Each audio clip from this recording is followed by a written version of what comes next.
Thai soup কিভাবে রেস্টুরেন্টে তৈরি করে সেটি আজকে দেখাবো।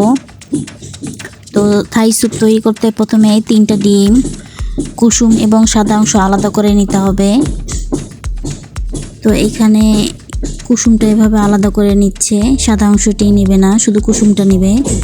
তো 3টা কুসুম ডিমের, এটা ব্রয়লার মুরগির ডিম। এরপর পানিতে চিকেন, থাই আদা এবং থাই পাতা দিয়ে সিদ্ধ করতে হবে। সিদ্ধ ভালো মতো করতে হবে। থাই পাতা এবং থাই আদা যে কোনো দোকানে গিয়ে বললেই তারা দিয়ে দিবে। এরপর উপরের যে ফেনাটুকু হয়েছে সেটা ছেঁকে ফেলে দেবেন। উপরের ফেনাটুকুর জন্য খারাপ দেখা যাবে, এই জন্য উপরের ফেনার ওই অংশগুলো ফেলে দেবেন। এরপর চিলি সস একটু বেশি পরিমাণ নেবেন, আমি এখানে দেখাচ্ছি অল্প করে। এরপর এরা আরও নিয়েছে অল্প অল্প করে।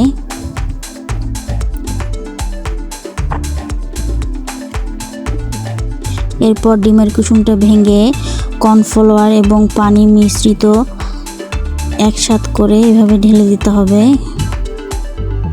আর অনবরত নাড়তে থাকতে হবে।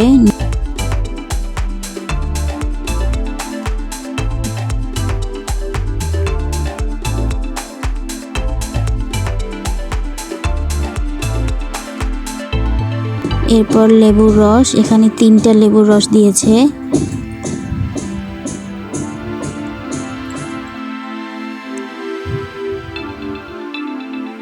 এরপর আবার একটু চিলি সস দিয়েছে।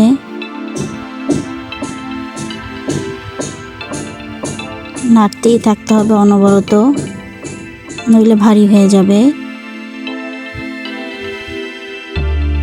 এরপর কাঁচামরিচ এখানে ফালি করে রেখেছিল সেটা দিয়ে দিল, কাঁচামরিচ।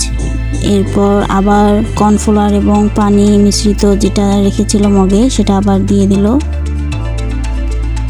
এক সময় একটু পরে দেখবেন এরকম ভারী হয়ে যাচ্ছে এবং চিলি সস দেওয়ার কারণে কালারটা এরকম হয়েছে। আপনারা চাইলে ফুড কালার দিতে পারেন, ফুড কালার কমলা রঙের যেটা সেটা দিলেও হবে। এরপর টমেটো সস এরা দিয়েছে।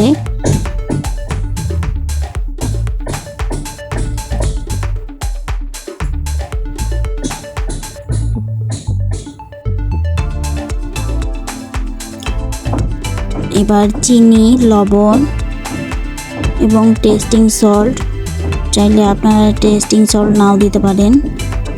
খেয়ে দেখবেন চিনি আর লবণটা কেমন হয়েছে। এরপর বাটিতে মাশরুম দিয়ে সুন্দর করে পরিবেশন করা হচ্ছে। এই মাশরুমগুলো চাইলে আপনারা একসাথে দিতে পারেন। তো এখানে সমান সমান করে দেওয়ার জন্য আলাদা আলাদা বাটিতে মাশরুম দেওয়া হয়েছে। এই যে হয়ে গেল Thai soup, chicken Thai soup রেস্টুরেন্টের মতো। ধন্যবাদ সবাইকে আমার ভিডিওটি দেখার জন্য।